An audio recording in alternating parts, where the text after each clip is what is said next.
I would like to keep you, and this series, updated to the last provided technology, from Autodesk, which is, the great Arnold Renderer.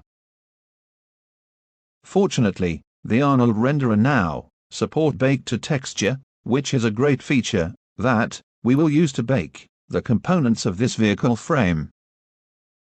In this chapter, we will create a common chassis texture that we will use later to texture some parts of the ongoing game-ready vehicle project.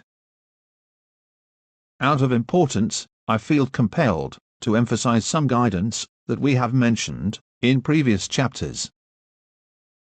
This vehicle frame was originally created inside a CAD-based software, then imported into 3ds Max. Let's take a look at the poly count. This design was meant to be a design for manufacturing, however, inside 3ds Max, I cannot use this expression. Since Autodesk decided to limit 3ds Max capabilities and introduce certain industrial features to other packages, most of them are CAD-based. With a complete understanding of the software capabilities, you will know exactly what to expect.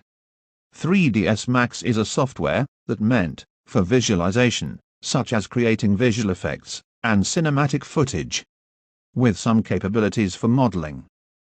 However, it's not meant for engineering or product design. That kind of workflow require other packages, most of them are CAD-based. There are a lot of CAD-based packages, however, the industrial standards require certain capabilities. Specifically, creating blueprints with measures out of the designs.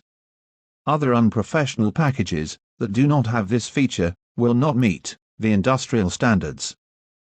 We need a crystallized strategy that we can follow and acclimatize during the process of baking this dense model. For instance, we could use a low poly geometry to bake the required maps. However, overlapped projection might occur during the bake due to the presence of gaps in between the high-resolution model. We could overcome that by the use of isolate or hiding parts. This strategy might work for some parts, but for others, it may not. Before diving into the possibilities, let's talk about the main settings that we need to take care of before using the Arnold Renderer.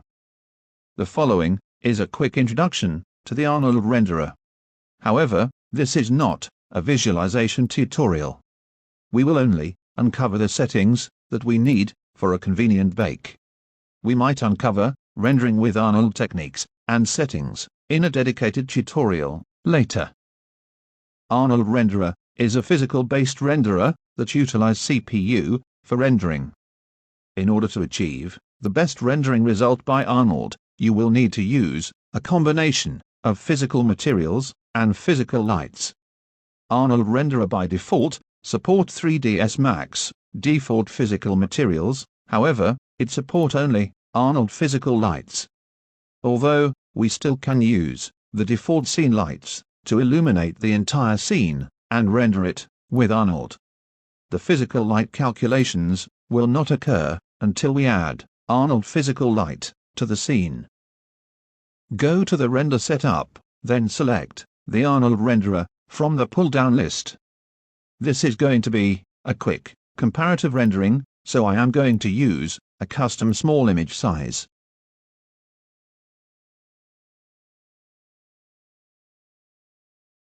One of the most important settings we need to change is the number of threads under the system settings. We need to free one thread or core, at least, for other computing processes. By typing -1, Arnold will detect and use all the available threads or cores except one. Any changes you will make inside the Arnold Renderer settings will be stored into the current scene file.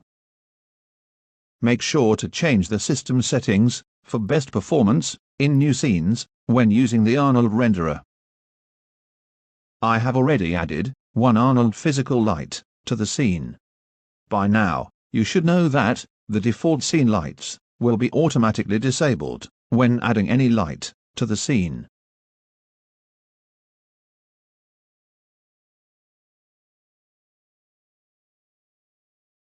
This is how the physical light affect the rendered scene.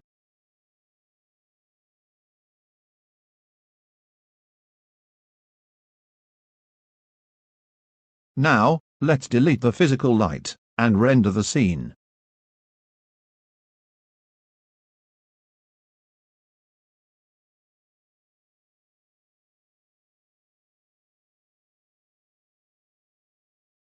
Here is the difference between rendering with Arnold, when illuminating the scene by physical light, apparently, in the left rendering, and when illuminating the scene by the default scene lights, apparently, in the right rendering. The light behavior, while using Arnold, in render to texture, will be closer to the rendering at the right, regardless to its type, and this is exactly what we want, as previously discussed during this series. Here is the technical challenges that we will address later. We need to overcome the overlapped projection that might occur during the bake due to the presence of gaps in between the high-resolution model. And you can clearly inspect this overlapped projection when trying to render the high-resolution model from orthographic views.